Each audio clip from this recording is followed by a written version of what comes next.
The champagne flute shattered against marble before I even registered what I'd done. Crystal shards scattered across the terrace like diamonds under the string lights. And my heart dropped straight through the polished floor beneath my cheap work flats. The tray trembled in my hands. Silver, heavy, worth more than 3 months of my salary, as I stared at the wreckage of what had been a perfectly balanced pyramid of glasses just seconds ago. "I'm so sorry, The apology died on my lips, because that's when I saw him. He stood near the balcony railing, partially shrouded in shadow despite the warm glow of the garden party below. The cut of his suit was so precise it looked like it had been painted onto his frame. Midnight black, probably Italian, definitely more expensive than my entire year's rent. But it wasn't the clothes that made my breath catch. It was the way everyone else on the terrace had unconsciously created a radius of space around him, like planets orbiting a dark star. I'd been working at the Belmonte Hotel for 6 months, serving Montevallo's elite at their exclusive events, and I'd learned to read power. Real power didn't announce itself with loud voices or grand gestures. It existed in the silence that followed when someone entered a room, in the way conversations paused mid-sentence, in the subtle straightening of spines, and the careful neutrality of expressions. This man wore power like a second skin. "Miss Hayes," the event coordinator's voice cut through my frozen panic. Margaret's perfectly painted smile didn't reach her eyes as she gripped my elbow hard enough to bruise. "Clean this up. Immediately." I dropped to my knees, my black skirt pooling on the cold marble as I began gathering the larger shards. My reflection fractured in each piece. 20 versions of the same exhausted girl with dark circles under her eyes and hair that refused to stay in its regulation bun. The party hummed around me with the particular frequency of money and influence. Laughter like wind chimes, the clink of real silverware against bone china, conversations in 3 different languages about things I couldn't begin to understand. Offshore accounts, real estate portfolios, political appointments. I was invisible here, just another server in a white button-down and black vest, meant to appear and disappear like a ghost, anticipating needs before they were spoken. My fingers found a particularly sharp shard, and I hissed as it bit into my thumb. A bead of blood welled up, dark against my pale skin. I pressed it against my vest, hoping Margaret wouldn't notice. I couldn't afford to lose this job. Not with Mom's medical bills stacking up like a house of cards ready to collapse, and my studio apartment in the warehouse district where the heat barely worked, and the neighbors' arguments bled through paper-thin walls at 3 a.m. Here. A hand extended into my field of vision, holding a pristine white handkerchief. I looked up and up, following the line of a perfectly pressed black suit until I met eyes the color of smoke and steel. Up close, he was even more devastating. Sharp cheekbones, a mouth that suggested both cruelty and sensuality, and a scar that cut through his left eyebrow like a signature of violence barely contained. No, I couldn't. My voice came out smaller than I'd intended. "Take it." Not a request. His voice was low, accented with something Mediterranean that made each word sound like dark honey poured over gravel. "You're bleeding." I accepted the handkerchief with shaking fingers, our skin brushing for half a second. His hand was warm, contrasting with the coldness that seemed to emanate from his presence. The fabric was silk, monogrammed with initials I couldn't quite make out in the low light. It felt wrong to stain something so expensive with my cheap waitress blood. "Thank you," I whispered, wrapping it around my thumb. He didn't move, didn't step back to restore the appropriate distance between patron and server. Instead, he studied me with an intensity that made my skin prickle with awareness. Like I was a puzzle he was taking apart piece by piece. "What's your name?" "Emma." It came out automatically, even though I knew better. Rule number 1, don't give personal information. Stay invisible. "Emma Hayes. Emma." He repeated it like he was tasting each syllable, committing it to memory. Beautiful name for a beautiful woman. Heat crept up my neck. Men like him didn't notice girls like me. We existed in completely different universes. His made of penthouse suites and private jets. Mine made of double shifts and expired milk in a refrigerator that barely worked. A man appeared at his elbow, seemingly from nowhere, built like a brick wall in an identical black suit, with an earpiece and the kind of watchful eyes that cataloged every exit, every potential threat. Security, the serious kind. "Sir." The bodyguard spoke in a low murmur. "We need to move to the interior. I'm having a conversation, Marco." The words were soft, almost gentle, but something in them made the massive man step back immediately, his jaw tightening. "Of course, sir. My apologies." I gathered the last of the broken glass onto my tray with trembling hands, acutely aware of his gaze still fixed on me. The cut on my thumb throbbed in time with my racing pulse. "You should be more careful," he said. And there was something almost tender in his tone. "These people," he gestured to the party around us, "they would step over you if you fell, Emma Hayes. They wouldn't even notice the blood on their expensive shoes." There was truth in his words that stung worse than the cut on my thumb. I'd seen it before. The casual cruelty of the wealthy. The way they treated people like me as interchangeable parts in the machine of their comfort. "I'll be more careful," I managed, standing with the tray of shattered crystal. "Thank you for the—" An explosion of sound cut through the night. Not an explosion. Fireworks. The garden below erupted in bursts of gold and silver, planned entertainment for Montevallo's finest. But in that split second before my brain processed what the sound actually was, every instinct in my body screamed danger, and I saw his bodyguard reaching into his jacket, and I saw the tension that transformed the man in front of me from urbane gentleman to apex predator in the span of a heartbeat. And I saw, over his shoulder, through the glass doors leading into the hotel, a flash of something that didn't belong. A figure in black, face covered, and in their hands, something that caught the light wrong, something metal and purposeful. Time moved like honey. The man's eyes were still on me, his body turning toward the perceived threat of the fireworks. The bodyguard was speaking urgently into his wrist. And inside, through those glass doors, the figure was raising whatever they held, pointing it toward the balcony, toward him. My body moved before my mind caught up. The tray fell from my hands with a clatter that no one heard over the fireworks. I lunged forward, my palms connecting with his chest, expensive fabric and hard muscle beneath, and I pushed. He was solid, immovable, but surprise worked in my favor. He stumbled backward, his eyes widening in shock as his shoulders hit the balcony railing. "What the—" The glass doors exploded inward. Fire bloomed where he'd been standing, a savage flower of orange and red that turned night into day. The concussive force threw me backward, and I had a fractured moment to see his face.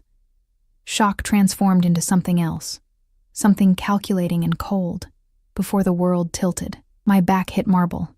The air punched out of my lungs. Heat washed over me in a suffocating wave, and through the ringing in my ears, I heard screaming, stampeding feet, the chaos of beautiful people confronted with beautiful violence. Smoke burned my throat as I gasped for air, tried to move, couldn't. Then hands, strong, urgent, gripped my arms. I was being lifted, pulled, dragged away from the heat and the screaming. My vision swam with tears and smoke. But I caught a glimpse of him, the man from the balcony. His perfect suit was torn, face smudged with soot, but those steel-gray eyes were laser-focused on me. "Don't let go of her," he commanded someone. "Marco, probably. She doesn't leave your sight. Sir, we need to evacuate." I said don't let go of her. The world was spinning, sounds fading in and out like a radio losing signal. I tried to speak, to ask what happened. Who was that? Why did someone try to kill him? But darkness was pulling at me with insistent fingers, and the last thing I registered before I slipped under was his voice, low and deadly serious, speaking to someone I couldn't see. Find out everything. Her life, her debts, her mother, her friends. Everything. I want her background on my desk in an hour, and double the security on her building. No one touches her. No one even looks at her wrong. A pause. Then, softer, almost to himself. She saved my life, which means now she's mine. The darkness took me completely, pulling me down into unconsciousness with those words echoing in my head like a promise and a threat wrapped into one. Mine. I woke up drowning in Egyptian cotton. The sheets were so soft they felt liquid against my skin, nothing like the scratchy Target clearance bedding in my studio apartment. For a disoriented moment, I thought I was dreaming, that I'd fallen asleep during my shift, and this was my brain's cruel joke, offering me luxury I'd never touch in real life. Then the pain hit. My back throbbed like one giant bruise, and when I tried to sit up, every muscle screamed in protest. The movement sent a sharp ache through my ribs that made me gasp, and suddenly there were hands on my shoulders, gentle but firm, pressing me back down. "Easy, Miss Hayes. You have bruised ribs and a mild concussion.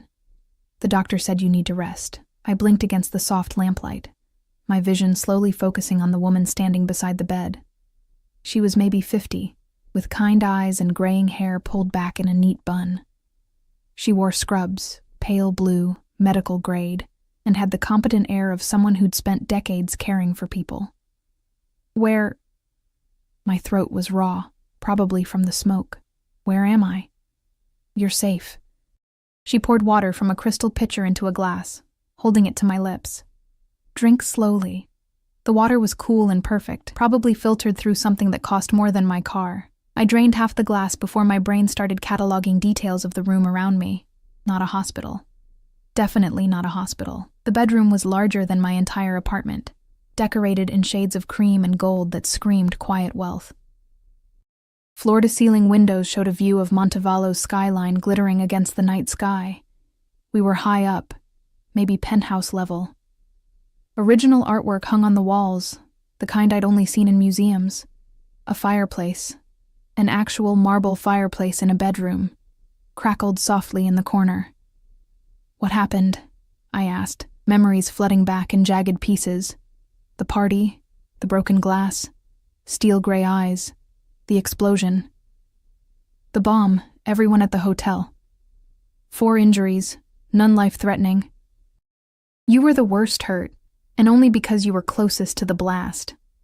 The nurse adjusted my pillows with practiced efficiency. "You're very lucky, Miss Hayes." "Lucky?" "Right, because getting caught in an assassination attempt was the height of good fortune." "I need to go home." I tried to sit up again, and again she stopped me. "My mom. She'll be worried. And my shift tomorrow. Oh God, did I lose my job?" Margaret was already furious about the glasses. "Your mother has been informed that you're safe and recovering from an accident. She believes you're in the hospital." The nurse's tone was soothing, the kind used on panicking patients. "Your supervisor at the Belmonte has been told you'll be taking medical leave. Everything is arranged." "Arranged? By whom?"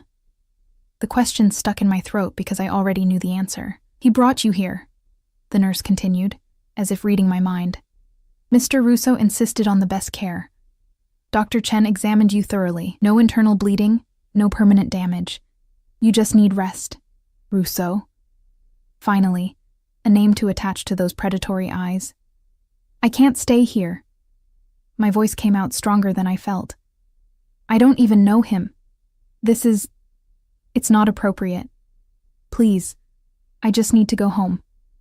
The nurse's expression shifted to something almost pitiful.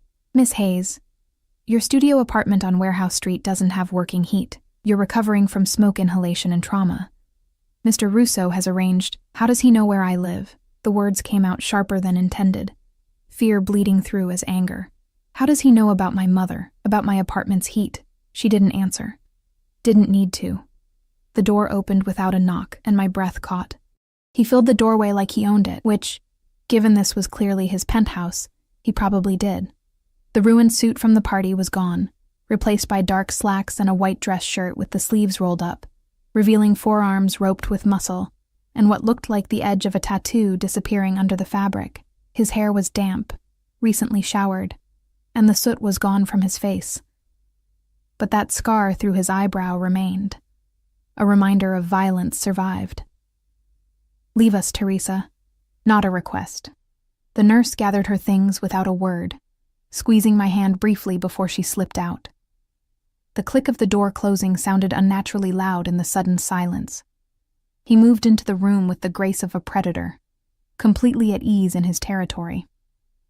I was acutely aware that I was in bed, wearing what felt like silk pajamas I definitely hadn't owned before, in a strange man's home with no idea how I'd gotten here. "How are you feeling?"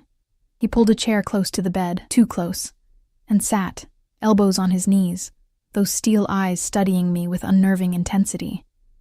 Like I was caught in an explosion. I tried to inject some backbone into my voice. "Thank you for the medical care, Mr. Russo. But I really should—" "Dante." He interrupted smoothly. "You saved my life, Emma. I think we're past formalities."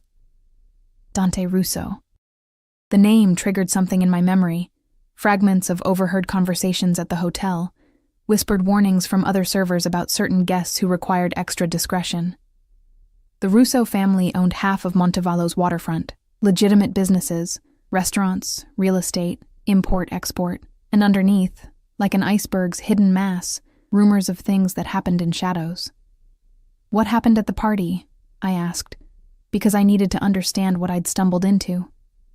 "Who tried to kill you?" "Enemies."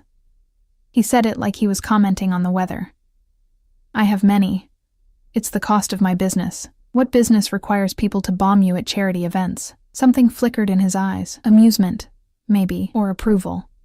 "You're braver than you look, Emma Hayes.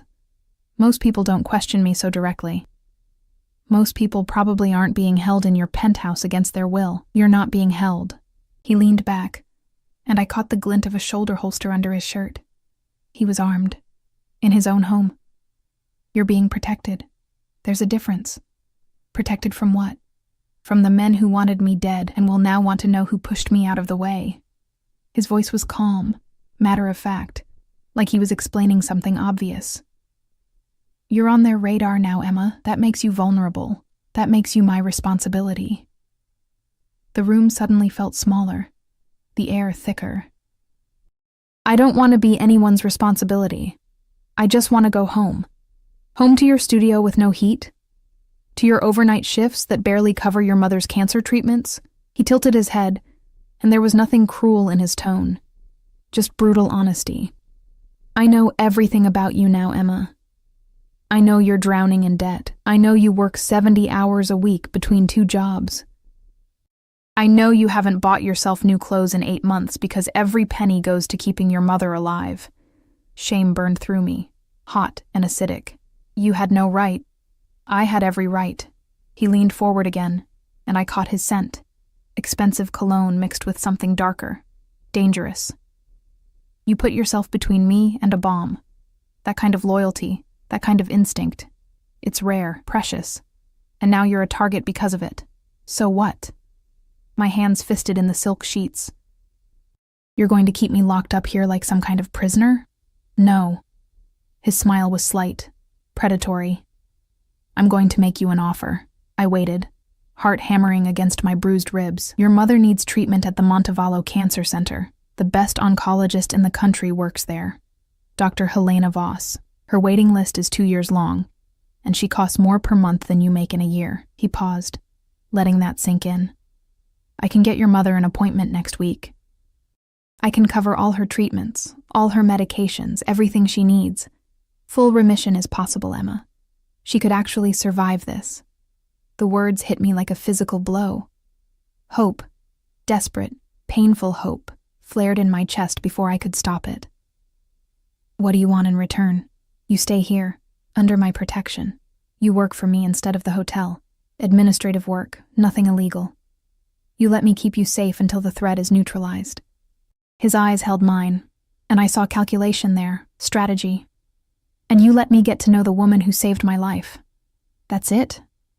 Suspicion made my voice sharp. "You'll save my mother's life in exchange for what, exactly? Because men like you don't make deals without getting something valuable in return." "Men like me?" He raised that scarred eyebrow. "Dangerous men. Men who wear guns to dinner and have bodyguards who look like they've killed people. Men who have enemies willing to bomb crowded parties." I forced myself to meet his gaze. "I'm not stupid, Mr. Russo. Dante. Whatever you are, whoever you are, this isn't charity. So tell me what you really want." The silence stretched between us, taut as a wire. Then he smiled. A real smile this time, and it transformed his face from coldly beautiful to devastating. "Honesty." I appreciate that. He stood, moving to the window, hands in his pockets as he looked out at the city lights. You're right. I don't do charity, but I do pay my debts, and I owe you my life. More than that. He turned back to face me, and something in his expression made my pulse skip. I'm intrigued by you, Emma Hayes. A girl who works herself to exhaustion for a mother who's dying anyway, who stays invisible, keeps her head down, asks for nothing. And then, in one moment of pure instinct, throws herself between a stranger and certain death. Anyone would have done the same. No. His voice was flat, certain. They wouldn't have. I've been in this world long enough to know. Most people freeze. Most people run. You pushed me out of the way without a second's hesitation, and that... He moved back toward the bed, and I had to tilt my head back to maintain eye contact. That tells me something about who you are. Something I want to understand. This is insane. But my voice wavered. I don't even know you. You will. He reached out, and I froze as his fingers brushed my cheek, gentle, almost reverent. Take the deal, Emma. Let me save your mother. Let me keep you safe.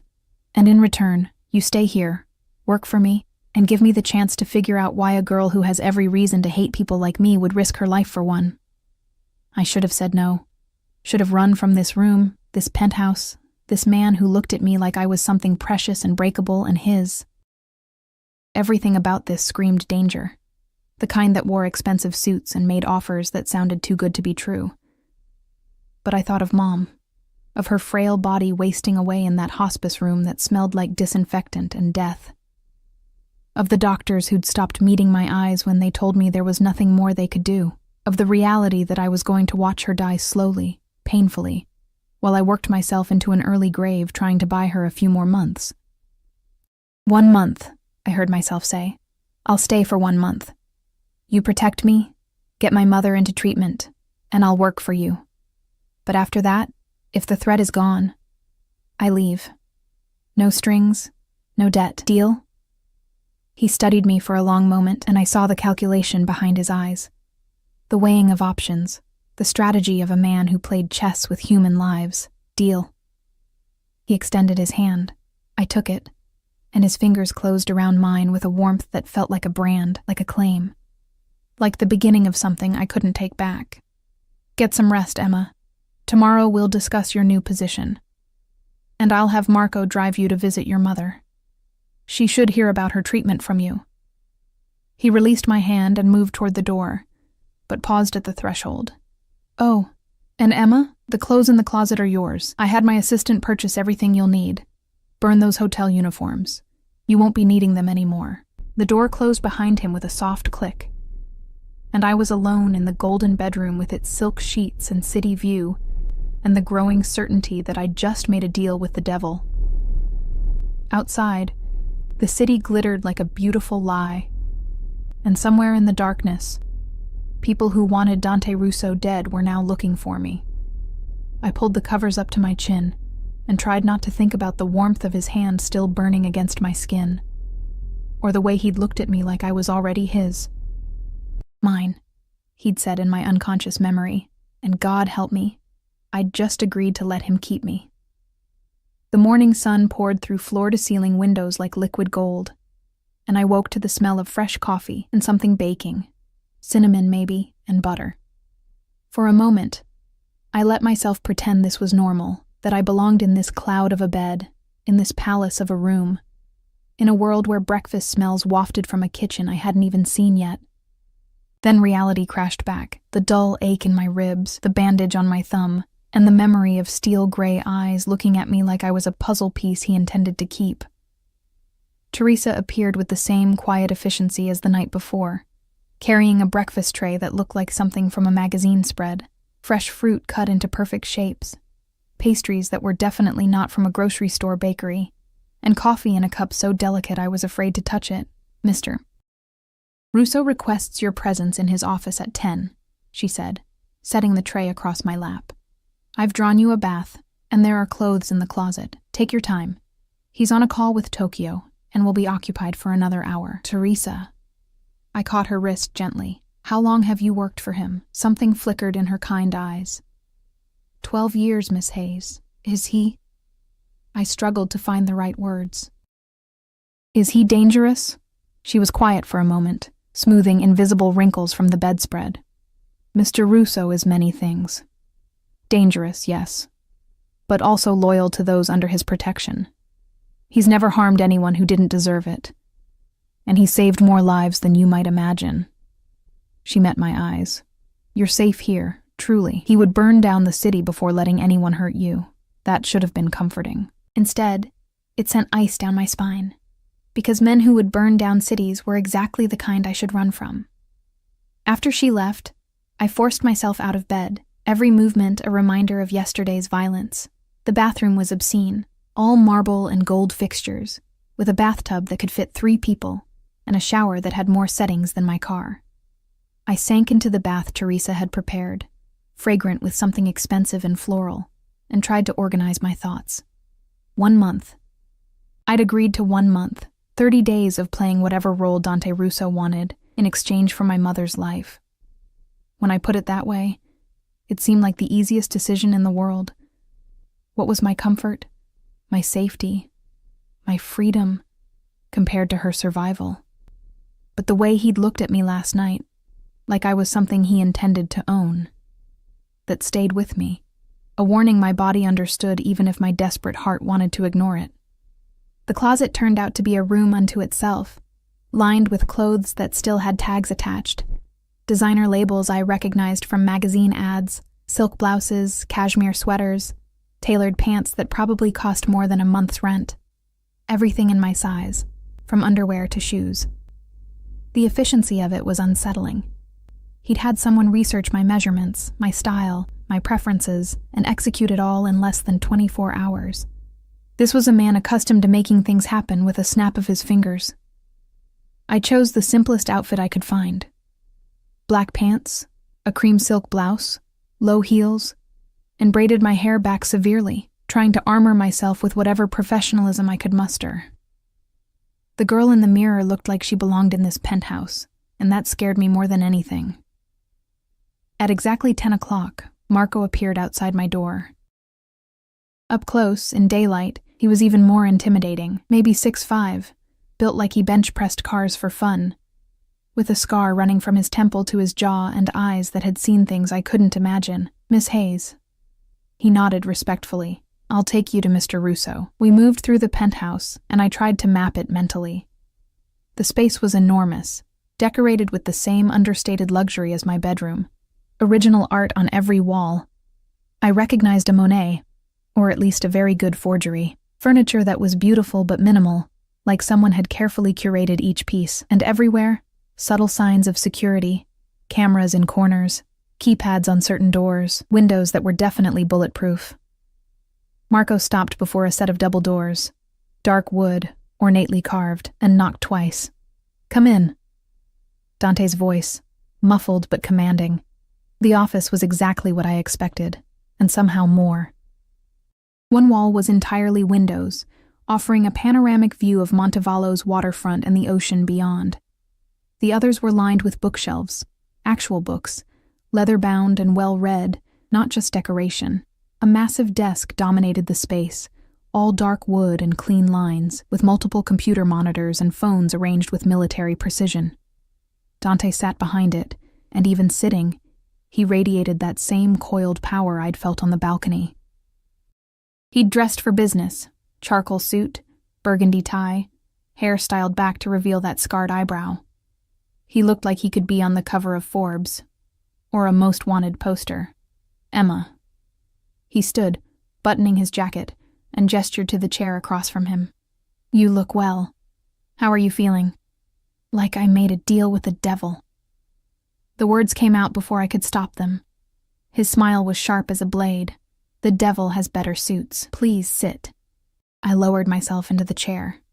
Leather, expensive, comfortable in a way that made me want to sink into it, and forced my spine straight. You said we'd discuss my new position. Direct. I like that. He moved around the desk, leaning against it so he was closer to me, close enough that I caught his scent again, that intoxicating mix of cologne and danger. You'll be my personal assistant, managing my schedule, handling correspondence, attending meetings with me, nothing illegal, as I promised. Though, his eyes glinted. You may hear things that would shock your innocent sensibilities. I'm not that innocent. No? He tilted his head, studying me. Tell me, Emma Hayes, what do you know about the Russo family business? Officially? Real estate, restaurants, import-export. Unofficially. I met his gaze steadily. I'm not stupid. I know the rumors. And they don't frighten you? Everything about this frightens me. Honesty seemed safer than pretense with a man who'd already excavated my entire life. But my mother is dying, and you're offering her a chance to live. Fear seems like a luxury I can't afford. Something shifted in his expression. Approval, maybe, or respect. Your mother. Teresa tells me you'd like to visit her today. If that's allowed. You're not a prisoner, Emma. You're under my protection, which means Marco goes with you everywhere. And you tell me where you're going before you leave, but you're free to visit your mother whenever you wish. He pulled out his phone, tapped something, then showed me the screen. This is Dr. Helena Voss's schedule. She's cleared space for your mother on Friday. The Montevallo Cancer Center will contact your mother's current facility today to begin transferring records. I stared at the calendar appointment, my throat suddenly tight. 3 days. In 3 days, my mother would be seeing the best oncologist in the country. How did you... Friday is 2 days away. You set her waiting list. I said it was 2 years long for most people. His smile was dark. I'm not most people. Dr. Voss and I have an understanding. I didn't want to know what kind of understanding. Didn't want to imagine what favors a man like Dante Russo might have done to earn such immediate access. I just nodded, blinking back the tears that threatened. Thank you. Don't thank me yet. He moved back behind his desk, pulling up something on one of his monitors. We need to discuss the threat. The bombing wasn't random. It was coordinated, professional. My security team is analyzing footage and running down leads, but until we identify who ordered it, you're in danger simply by association. You keep saying that. But why would they care about me? I'm nobody. You saved my life. He turned the monitor toward me, and I saw frozen security footage from the party. The moment before the explosion, my hands on his chest, pushing him back. This footage was supposed to be destroyed in the blast. It wasn't. Which means someone knows what you did. And in my world, Emma, anyone who protects me becomes valuable, either as leverage against me or as a target to hurt me. The casual way he said it made my blood run cold.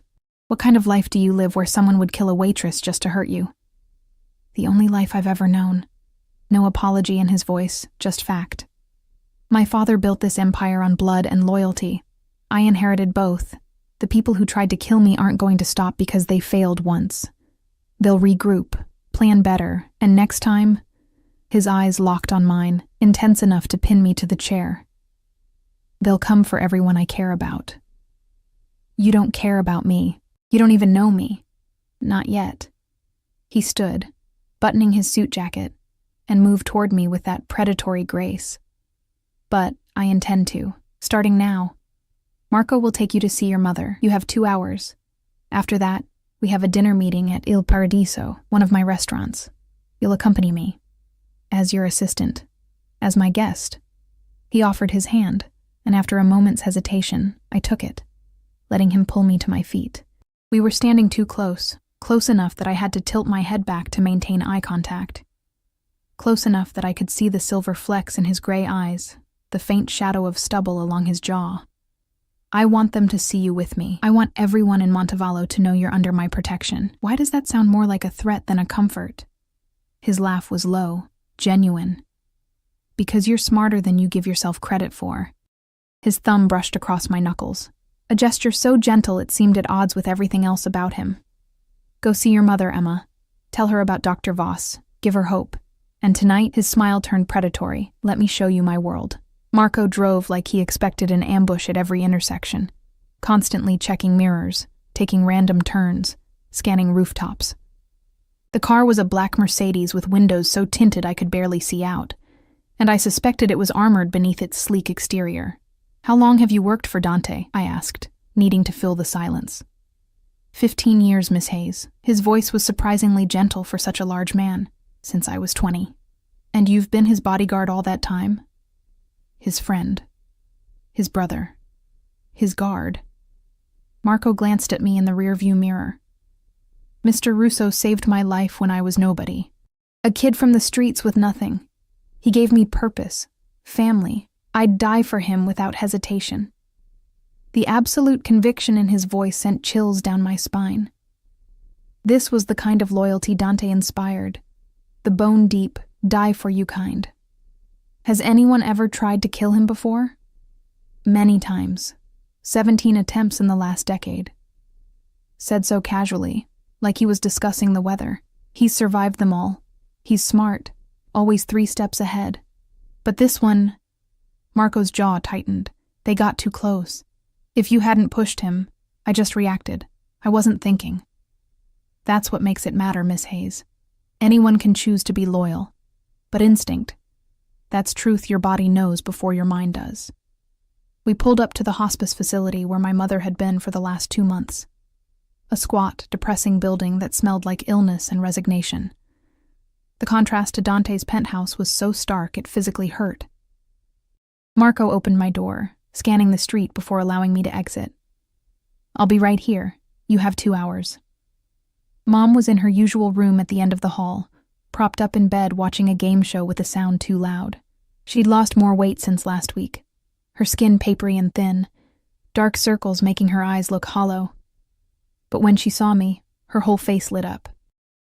Emma. Baby, what are you doing here on a Tuesday? Don't you have work? I pulled a chair close to her bed, taking her frail hand in mine. I have news, Mom. Good news. As I told her about Dr. Voss, about the appointment on Friday, about the treatment that could actually save her, I watched hope bloom in her eyes like a flower opening to sunlight. She cried, and I cried. And for a moment the world was just us, mother and daughter, clinging to the possibility of more time together. I didn't tell her about the bomb, didn't mention Dante Russo or the deal I'd made, didn't explain that her miracle came with a price I still didn't fully understand. Some truths were too heavy to share. When I left, she was already looking stronger, animated, planning all the things she'd do once she was in remission. The weight of her hope settled on my shoulders like a mantle I couldn't shed. Marco was waiting exactly where I'd left him, and we drove back through the city in comfortable silence. But as we approached Dante's building, a gleaming tower of glass and steel in Montevallo's most expensive district, Marco spoke again. He's different with you. What do you mean? Mr. Russo. He's careful, controlled. He doesn't let people get close, doesn't show vulnerability. But with you...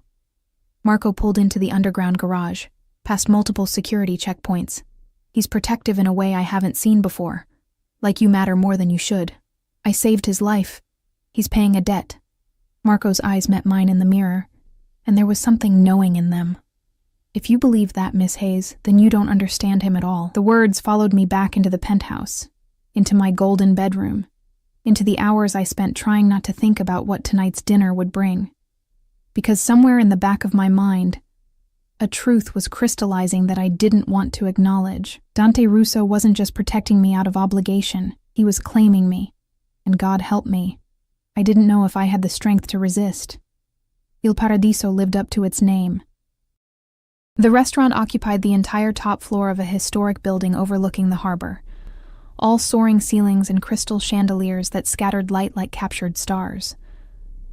Floor-to-ceiling windows offered a view of the ocean turning gold under the setting sun, and the air hummed with quiet conversations in multiple languages, the particular frequency of power and money dining together. I felt like an imposter in the midnight blue dress that had appeared in my closet with a note, "Wear this tonight. D." The silk clung to curves I usually hid under baggy work clothes, and the neckline dipped lower than anything I'd ever worn. Dangerous heels made me 3 inches taller.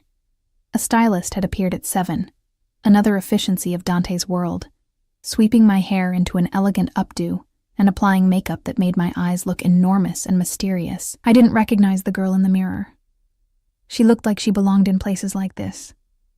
Dante had sent Marco to escort me, and now I stood in the restaurant's entrance. acutely aware of every eye that turned my direction. The maitre d' approached with a practiced smile that didn't quite hide his curiosity. "Miss Hayes, Mr. Russo is expecting you. This way, please." We wove through tables where I recognized faces from magazine covers and news broadcasts. A shipping magnate, a tech billionaire, a woman who'd just been appointed to the federal court. This was where Montevallo's elite gathered, where deals were made over wine that cost more than my monthly salary. And in the corner, at a table that commanded a view of both the ocean and the entire restaurant, sat Dante. He stood as I approached, and something in his expression, the way his eyes tracked over me, slowly, appreciatively, made heat bloom under my skin. He'd dressed for the occasion, too. A navy suit that looked custom-made, crisp white shirt open at the collar, no tie, dangerous and elegant in equal measure. "Emma." He took my hand, bringing it to his lips in a gesture that felt both old-fashioned and intimate. "You're stunning." "The dress is beautiful." I tried to deflect, uncomfortable with the intensity of his gaze. "Thank you." "The dress is just fabric." His voice dropped lower, meant only for me. "You make it beautiful." He guided me to my seat with a hand on the small of my back, possessive, claiming, and I was hyper-aware of every place we touched. Marco took up position at a nearby table with two other men I recognized as Dante's security, their eyes constantly scanning the room. A waiter appeared immediately, pouring wine without asking, setting down small plates of something that looked like art. "We're waiting for one more," Dante said, dismissing the waiter with a slight nod. "A business associate. I want you to observe tonight, Emma. Watch how people interact with me, what they say and what they don't say. Your job as my assistant will require reading rooms, understanding dynamics. Is this a test? It's an education." He lifted his wine glass, studying me over the rim. "Tell me about your mother. How was she?" The shift to personal threw me off balance, which was probably intentional. Hopeful. More alive than I've seen her in months. "She's already planning what she'll do after treatment. Gardening, traveling, things she'd given up on." I took a sip of wine to steady myself. "Thank you for that. Whatever else happens, whatever this costs me, seeing her have hope again, it's worth it." Something flickered in his expression. Not quite guilt, but close. "What do you think this will cost you, Emma?" "I don't know yet." Honesty seemed safer than lies with him. "But men like you don't give without taking. You said you wanted to get to know me, to understand why I saved you, but I think there's more to it than that, perceptive." He leaned back, entirely at ease in his kingdom. "You're right. There is more. But we have time to explore that. Tonight is about something else." Before I could ask what, a man approached our table, 60-ish, silver hair, expensive suit, with the kind of smile that didn't reach his eyes. Power radiated from him, but it was different from Dante's, more corporate, less dangerous. "Dante. Always a pleasure." They shook hands, and I caught the way the older man's grip lingered a fraction too long, a test of dominance that Dante won without apparent effort. "Robert, thank you for coming." Dante gestured to me.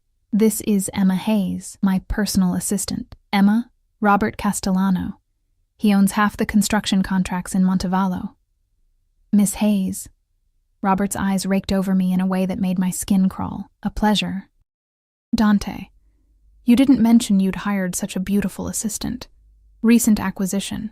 Dante's voice was mild, but something in it made Robert's smile falter. "Emma is also under my personal protection. I trust that's clear." The warning was unmistakable. Robert's expression shifted to careful neutrality. "Of course, my apologies if I seemed forward." As Robert took his seat, I realized what I was witnessing. Dante marking territory. Not just protecting me, but claiming me publicly, letting everyone who saw us know I was his. The thought should have angered me. Instead, it sent a confusing heat through my veins. Dinner progressed like a chess match. Robert wanted Dante's backing on a waterfront development project, something about luxury condos and marina expansion. The numbers were staggering, the profit margins obscene, but beneath the business talk, I sensed something else. Tension.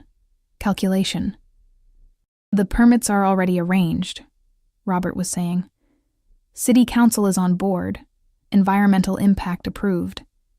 We just need capital and your connections to smooth the remaining obstacles. Connections. Dante's smile was sharp. You mean you need me to handle the union problems and the residents who don't want to be displaced? I prefer to think of it as community outreach. I watched Dante's face, reading the micro-expressions Teresa had taught me to look for during our prep session that afternoon. The slight tightening around his eyes, the way his fingers drummed once, just once, against his wine glass. Who else is investing? I asked, surprising myself. Both men turned to me. Robert's expression was condescending. I'm sorry, dear. The financial details are probably too complex. She asked a relevant question. Dante's voice cut through the dismissal like a blade. Answer her, Robert. Robert's jaw tightened. Private investors. A consortium I've put together. Names. Dante's tone allowed no deflection. The older man rattled off a list, and I caught the way Dante's expression cooled with each name. I didn't recognize them, but clearly he did, and clearly he didn't like what he was hearing. Emma. Dante turned to me, and I saw the test in his eyes. What do you think? Should we invest? My heart hammered. This was insane. I knew nothing about real estate or construction. But he'd asked, and something told me the answer mattered, so I thought about what I'd observed. Robert's too eager smile. The way he'd dismissed me immediately. The list of investors that had made Dante's eyes go cold. No, I said quietly. Something feels wrong about it. Robert laughed. Actually laughed. Mr. Russo, surely you're not basing business decisions on feminine intuition. I'm basing them on the fact that 3 of your private investors are currently under federal investigation for money laundering. Dante's voice was silk over steel. And the fact that you came to me because your legitimate funding fell through. You want to use my name, my reputation, to legitimize a project that's likely a front for something else. Did you think I wouldn't check? The color drained from Robert's face. Dante, I can explain. Don't. Dante stood, and the temperature at the table dropped 10 degrees. We're done here, Robert.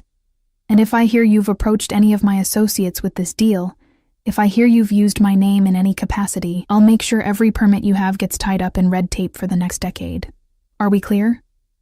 Robert stood too, hands raised placatingly. Crystal clear. My apologies for wasting your time. He left quickly, and several nearby tables had gone quiet, sensing the shift in atmosphere. Dante sat back down, utterly calm, and took a sip of his wine as if nothing had happened. How did you know? I asked, still processing what I'd witnessed. I had Marco run background checks on everyone Roberts worked with in the last year, the moment he requested this meeting. Dante's smile was predatory. I'm always 3 steps ahead, Emma. It's how I've survived this long. But you... He reached across the table, taking my hand. You trusted your instinct. That's valuable. Rare. I just thought he seemed dishonest. Most people in my world are dishonest. Learning to navigate those waters, to read between lines and under surfaces. That's an art form. His thumb traced circles on my palm, and I couldn't pull away even though I knew I should. You have good instincts. We'll refine them. The rest of dinner passed in a blur of exquisite food I barely tasted, and conversations that felt like lessons. Dante introduced me to several other guests who approached our table. Always with that same possessive hand on my back, that same clear message. She's mine. Hands off. By the time we left, my head was spinning with information and wine, and the constant awareness of his presence beside me. Marco drove us back through the city, and Dante sat close enough in the back seat that our thighs touched, that I could feel the heat of him through expensive fabric. You did well tonight, he said as we rode the private elevator up to the penthouse. Better than well. You have a natural talent for reading people. I've spent years being invisible, watching people who never noticed I was there. You learn things. You'll never be invisible again. The elevator doors opened, and he guided me into the penthouse with that hand on my back that was becoming familiar, dangerous. Not to me, not to anyone in my world. Tonight made sure of that. We stood in the foyer, and I knew I should go to my room, put distance between us, remember that this was temporary, transactional, but his hand was still on my back, and his eyes were dark with something that made my pulse race. Emma. My name in his voice was a caress. Do you know why I really asked you to stay here? Why I'm not just hiding you in a safe house with round-the-clock security to pay your debt? My voice came out breathless. No. He stepped closer, and I had to tilt my head back to maintain eye contact. Because from the moment you pushed me out of the way of that bomb, from the moment I saw you on your knees cleaning up broken glass with blood on your hands, I've been unable to think about anything else. You haunt me, Emma Hayes. Your courage, your sacrifice, your stubborn refusal to be anything less than honest, even when lies would serve you better. His hand came up to cup my face, thumb brushing across my cheekbone with devastating gentleness. I told myself it was gratitude, obligation. But the truth is, his voice dropped to barely a whisper. I want you. Not as an assistant, not as someone under my protection. I want you in my world, by my side, in my bed. I want to know every thought in your head, every dream you've buried, every part of yourself you've hidden away. I should have been terrified, should have pulled away, reminded him of our deal, maintained boundaries, but his touch was fire on my skin, and something in me, something hungry and desperate and tired of always being invisible, wanted to lean into it. This is crazy, I whispered. You don't even know me. Then let me know you. His forehead touched mine, and we breathed the same air. Stay with me tonight. Not because of our deal, not because of your mother. Stay because you want to. Every rational thought screamed at me to walk away. This man was dangerous. His world was violence and secrets and enemies who planted bombs. Getting closer to him would only drag me deeper into darkness I didn't understand. But his hands were gentle on my face, and his eyes looked at me like I was something precious. And God help me. I was so tired of being alone. One night, I heard myself say, just tonight. His smile was triumph and tenderness wrapped together. Just tonight, he agreed. But we both knew it was a lie. He kissed me then, slow and deep, and I tasted wine and danger and the beginning of something I couldn't take back. His hands slid into my hair, careful of the elegant styling, and I gripped his jacket like it was the only thing keeping me anchored.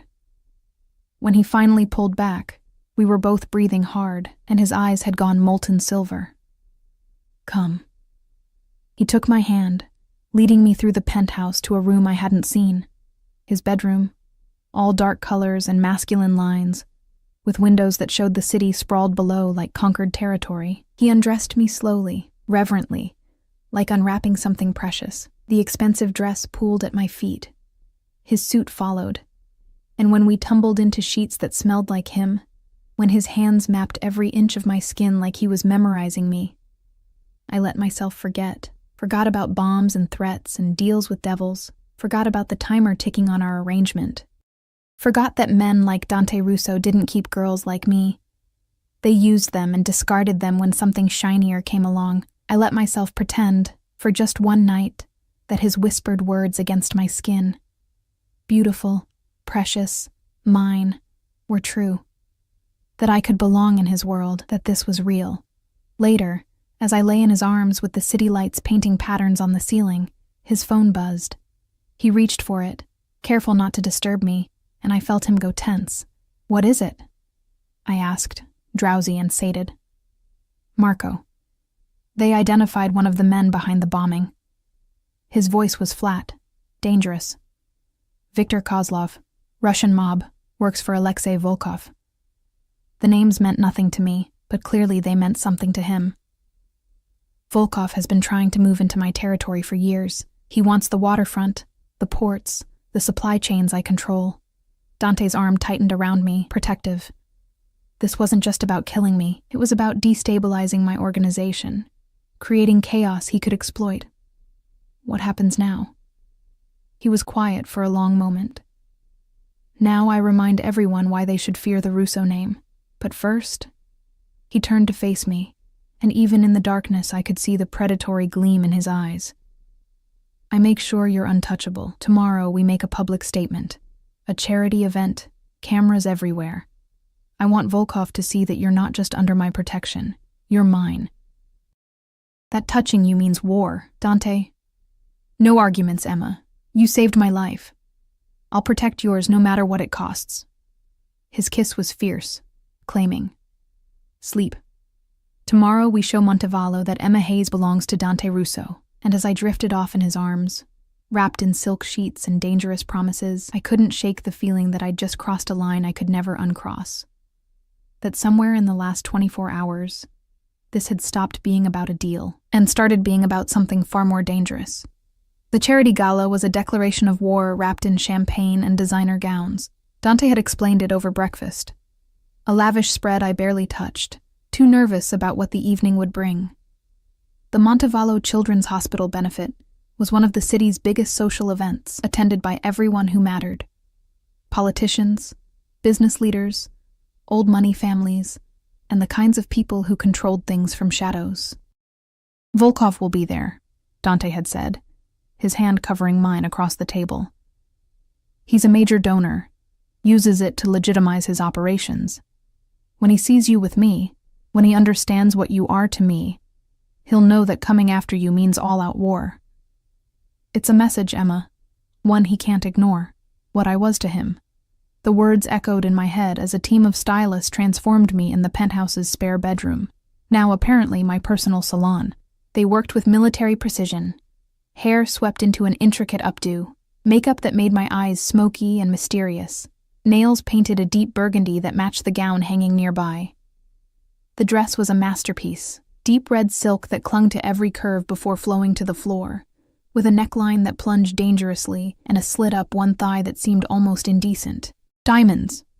Real diamonds, Dante had assured me, glittered at my throat and ears, borrowed from a collection that probably cost more than my entire neighborhood. When I finally looked in the mirror, I didn't recognize myself. The girl staring back looked powerful, dangerous, like she belonged on Dante's arm. Teresa appeared in the doorway, holding a small box.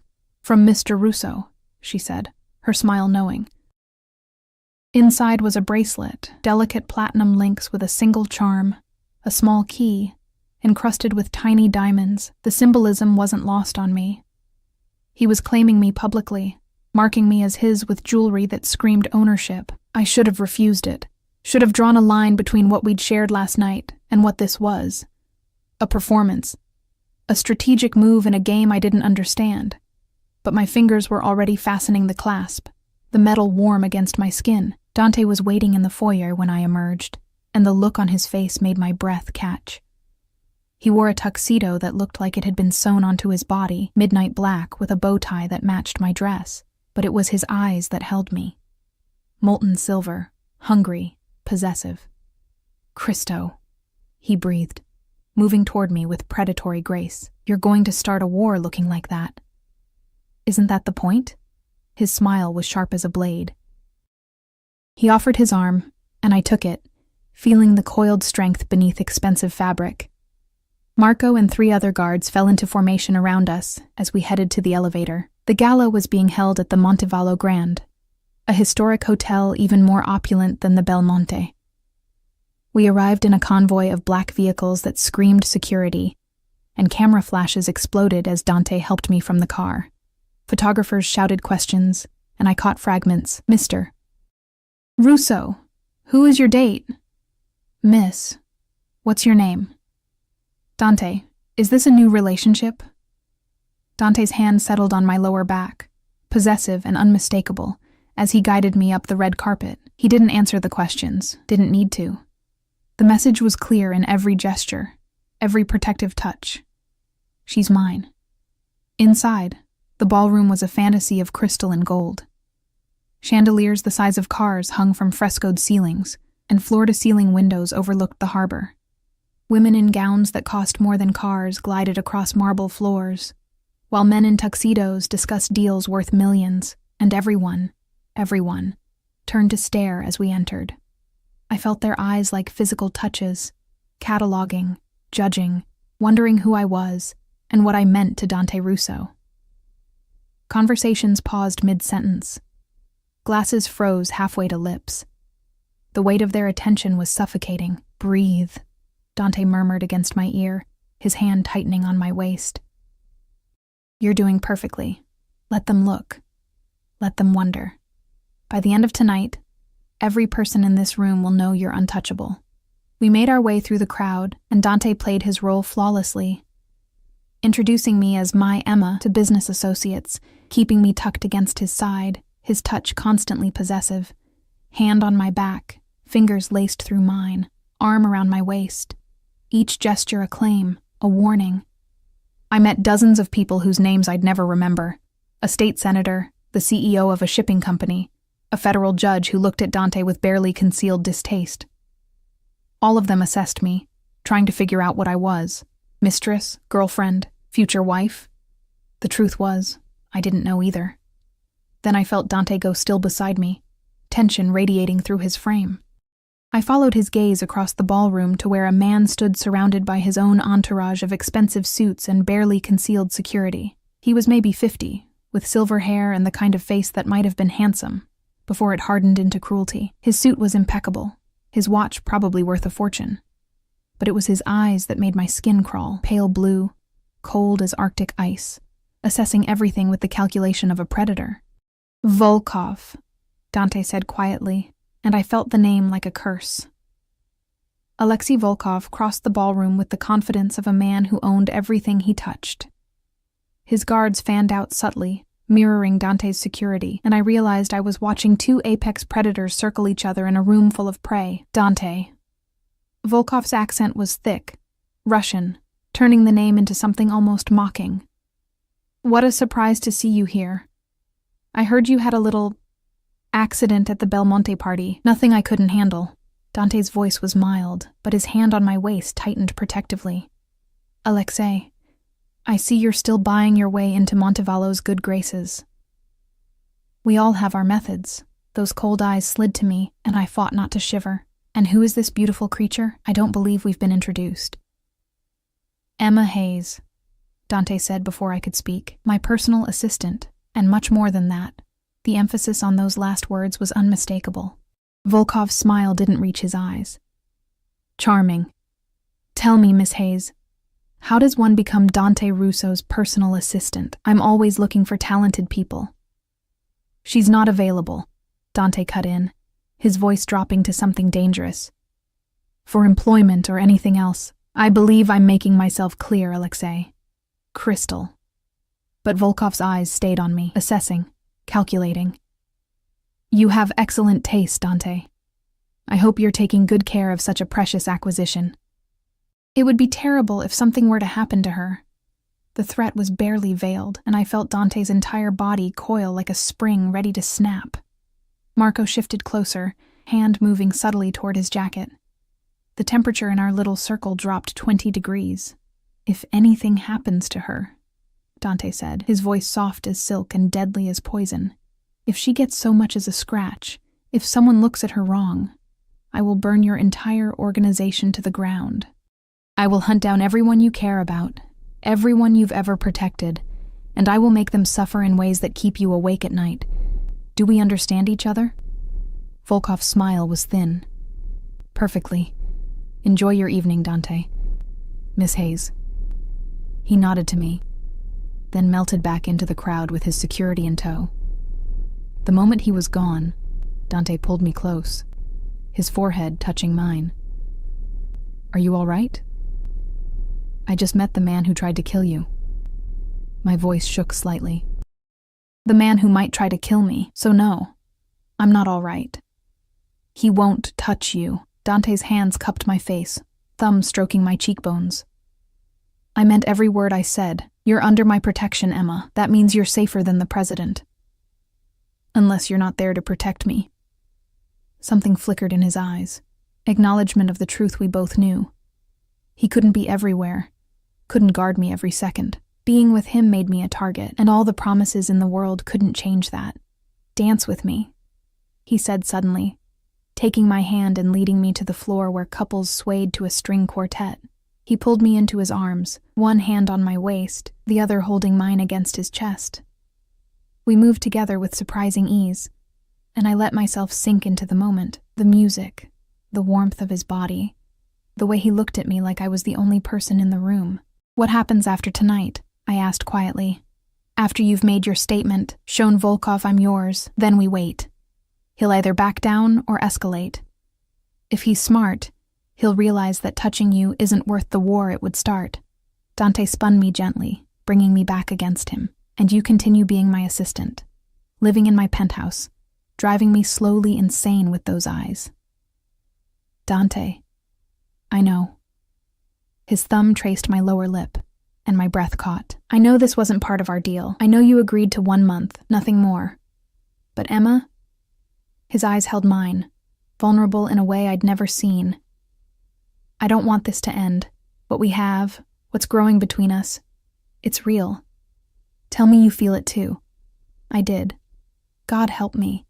I felt it in every racing heartbeat, every time he touched me, every moment his eyes found mine across a room, this dangerous, impossible thing that had bloomed between a girl from the warehouse district and a man who ruled Montevallo's underworld. It's crazy, I whispered. The best things usually are. He leaned down, his lips brushing mine in a kiss that was gentle and claiming at once. Around us, I felt the room's attention sharpen, camera phones appearing, whispered conversations spreading like wildfire. This kiss was a public claim, a line drawn in sand that was really concrete. When he pulled back, his smile was triumphant. There. Now everyone knows. You're mine, Emma Hayes, in every way that matters. The rest of the evening passed in a blur of champagne and careful conversations. Dante kept me close, introducing me to people whose names appeared in Forbes and political offices. I smiled, made small talk, played the role of dutiful girlfriend or mistress or whatever they assumed I was. But I was hyper-aware of Volkov's presence across the room, those cold blue eyes finding me periodically, assessing, and of Dante's guards, constantly vigilant, scanning for threats. This was my life now, luxury and danger wrapped together, indistinguishable. We were preparing to leave when a commotion erupted near the entrance, raised voices, security moving, and then my mother. She stood in the doorway in her hospital robe and slippers, looking frail and confused, supported by a nurse I didn't recognize. Her eyes found me across the ballroom, and relief flooded her face. Emma! Oh, thank God, Emma! I broke from Dante's side, rushing toward her, my heart hammering. Mom? What are you doing here? You should be resting. They said you were in the hospital. She gripped my arms, and I felt how weak she'd become. They said there was an accident, that you were hurt. I had to see you, had to make sure. Who told you that? My blood ran cold. The nurse stepped forward, young, professional, apologetic. I'm so sorry, Miss Hayes. A man called the facility saying he was family, that you'd been in an accident. Your mother was so upset. She insisted I bring her to verify you were safe. Dante was beside me instantly, his face carved from ice. Describe the man. I didn't see him. He just called Marco. Dante's voice cut through the growing crowd. Get them to the car. Now. Emma, your mother stays with us tonight. It's not safe at the facility. What's happening? My mother asked, frightened now by the tension radiating from Dante. Emma, who is this man? Someone who wants to keep you safe, Mrs. Hayes. Dante's voice gentled for her, even as his hand gripped my waist protectively. Please, let my men take you somewhere secure. Emma will explain everything. It took 20 minutes to get my mother settled in one of the Mercedes, with Teresa to keep her calm, and Marco coordinating what looked like a military extraction. Dante made calls in rapid Italian, his face getting darker with each conversation. Finally, in the car heading back to the penthouse, he turned to me. It was a message. Volkov wanted to show he could get to her. To you. That my protection only extends so far. He used my mother as a prop in your power games? Fury cut through my fear. She's dying, Dante.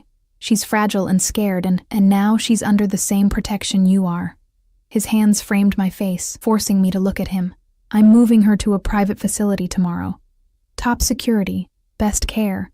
Dr. Voss will oversee everything personally. She'll be safer than she's ever been. I promise you, Emma. No one will touch her. How can you promise that? He got to her once, and I will make sure he regrets it. The cold fury in Dante's voice made me shiver. Volkov just declared war. He doesn't know it yet, but he's already lost. Back at the penthouse, Teresa settled my mother in a guest room while Dr. Voss, summoned within an hour of our call, examined her to ensure the evening's stress hadn't caused any damage. I sat with Mom, holding her hand while she drifted into medicated sleep, still confused, but relieved I was safe. Dante found me there an hour later, slumped in the chair beside her bed, exhausted and overwhelmed. "Come," he said softly, offering his hand. "She's safe now. You need rest too." I let him lead me to his bedroom, our bedroom now, I supposed, given where I'd spent the last 2 nights. He undressed me gently, replacing the expensive gown with one of his shirts, and pulled me into bed against him. "I'm sorry," he murmured into my hair. "I didn't think he'd move this fast, this boldly. But Emma," he tilted my face up to his, "I meant what I said. I will protect you both, whatever it takes, even if it means war, especially then." His kiss was fierce, claiming, "You're mine now. Your mother is under my protection. That makes you family, Emma. And I protect my family with everything I have." Family.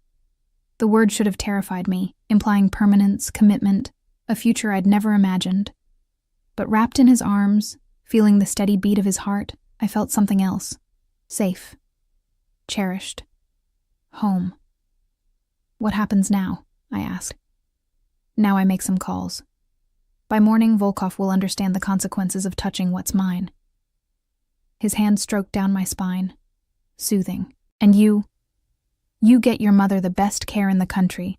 You continue working with me, and you let yourself be happy. Can you do that?" "I don't know if I know how to be happy." "Then let me teach you." His smile was tender, dangerous, devastating. "Let me show you what your life can be, Emma Hayes. Not struggling, not invisible, but seen, treasured, protected. Mine." There was that word again. Mine. It should have made me rebel, should have triggered every independent instinct I had. Instead, I kissed him. Poured every complicated emotion into it, gratitude and fear and desire and something that felt dangerously like love. When we finally broke apart, both breathing hard, I made my choice. "Okay," I whispered, "teach me." 3 months later, my mother walked out of the Montevallo Cancer Center cancer-free. Dr. Voss called it a miracle, but I knew better. It was money and expertise, and Dante's ruthless efficiency in making things happen. Mom had been moved to a private facility the morning after the gala, a place that looked more like a luxury resort than a medical center, with gardens and private rooms and staff that catered to her every need. I visited her every day, watching color return to her cheeks, watching her strength rebuild, watching hope transform into reality. And every night, I returned to the penthouse, to Dante. We'd fallen into a rhythm that felt almost normal. Mornings working together in his office, me learning the legitimate side of his empire while carefully not asking about the parts that happened in shadows. Afternoons visiting Mom or meeting with the various charities I'd started working with, using Dante's money and influence to actually help people like I'd once been. Evenings were ours. Dinners at his restaurants, quiet nights in watching the city lights, and always ending, tangled together in sheets that smelled like us. Volkov had backed down after that night. Dante never told me exactly what he'd done, but 2 weeks after the gala, word spread that the Russian had lost a major shipment, and 3 of his key lieutenants had mysteriously decided to retire. The message was clear. Touch what's mine, and I'll dismantle everything you've built. I'd become a fixture in Montevallo's elite circles, Dante Russo's woman, powerful by association. People who would have stepped over me when I was a waitress now courted my favor, invited me to committees, asked my opinion. It should have felt fake. Instead, it felt like becoming who I was always meant to be. "You're thinking too loud," Dante murmured, pulling me closer on the penthouse balcony where we'd retreated after dinner. The same balcony where I'd pushed him out of death's way, though the scorch marks had long since been repaired. Just thinking about how different everything is. I turned in his arms, looking up at his face. Familiar now, beloved. 3 months ago, I was invisible. Now you're mine. He kissed my forehead, tender and possessive at once. "And I'm yours, Emma, completely. Even though our deal is technically over? 1 month, we said." His smile was wolfish. "I believe the terms have been renegotiated." "Oh?" I don't remember signing new paperwork. No. But you moved your things into my closet. You started introducing me as your boyfriend. You let me put my ring on your finger. He caught my left hand, where a diamond, obscenely large and beautiful, caught the city lights. He'd proposed last week, not with flowers and champagne, but after a charity board meeting where I'd brilliantly navigated a political minefield. He'd pulled me into his office, closed the door, and said, "Marry me. Not because of a deal, not because I saved your mother. Marry me because I can't imagine my life without you in it." I'd said yes before my brain caught up with my heart. "Your mother approved," Dante continued, pulling me closer. "When I asked her permission, she cried. Said she'd never seen you so happy. I didn't know I could be this happy." I traced the scar through his eyebrow, that mark of survived violence. "You gave me my mother's life back. You gave me a purpose, a place in the world. You made me visible.